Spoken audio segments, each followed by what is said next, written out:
Namaste, welcome to Pankajā again. This is the second take today on Ganapati, and we had some problems with the video, so I don't know where it cut off. So I will just do the invocation of Ganapati again because this is so auspicious to start with a prayer to Lord Ganesha. In the Ayurveda, in the Vedic system, he is the first deity to be honored, the first one we ask to sit with us in whatever project, in whatever work we do, and to help us and to remove all the obstacles. So Jai Ganesh will sing to his honor.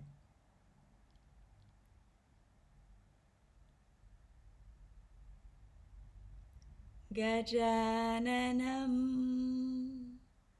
Bhuta Ganadi Sevitam Kapitha Jambu Palasara Pakshitam Umasutam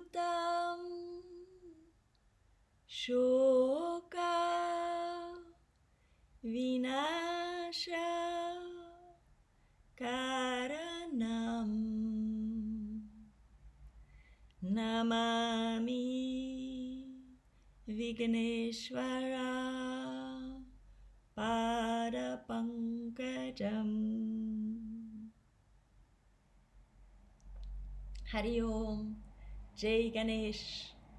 So with this chant we honor Lord Ganesh, the beautiful famous deity with the huge elephant head and the big ears and his trunk, and he sits on a body of a child, a very innocent little chubby body.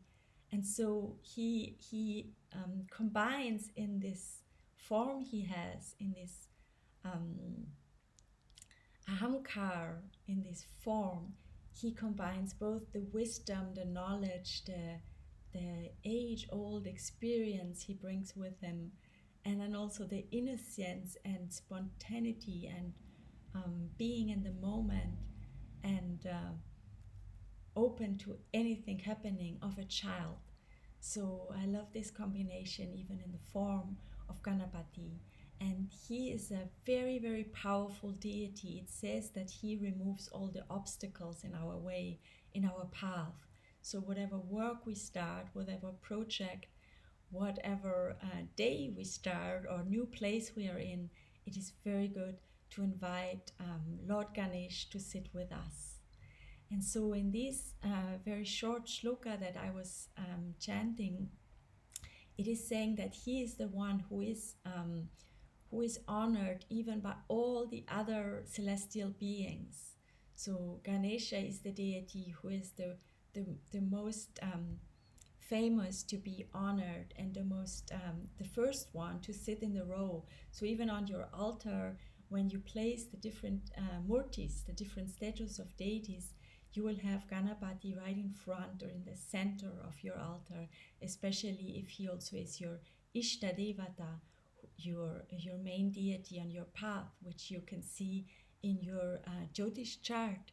If you consult with an astrologer, he can tell you exactly who is your Ishta Devata, and Ganapati is very powerful and helpful to be honored for all of us. So he has this big belly, and so there is many different interpretations to that. I love the interpretation that he must be able to digest all the different sorrows and stresses that we bring upon him, that we share with him in our daily life.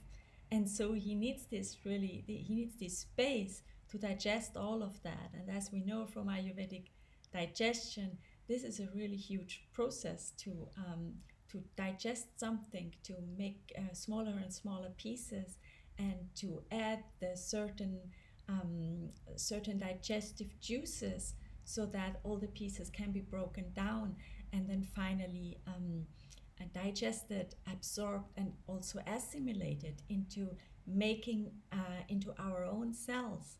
So this is a very, actually a very alchemic procedure going on in our body with help of so many details, with the whole biochemical lab we have in our body. And so Ganapati has this lab in himself to even help us digest mental or emotional impacts in our life, because in Ayurveda we say that everything has to be, everybody also even has to be digested. So sometimes we can even feel at the end of the day that we feel quite full or congested, maybe even by situations, by experiences we made throughout the day that we did not digest.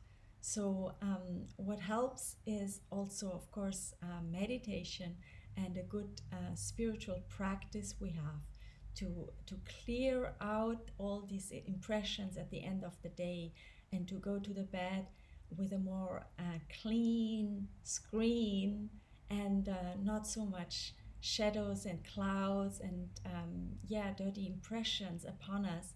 Because even the good impressions, even if you experience a lot of amazing stuff during the day, but it may be too much for your nervous system to handle, and then it builds up stress in the body, and that's one of the root cause of disease, of ama. Ama is a toxic morbid substance in the body, and it is not only built up by toxic substances from the gross digestion of our food. If there is mistakes happening there, not enough time to digest, not the proper amount of food, not the proper combination of food, not the proper timing, and gaps in between foods.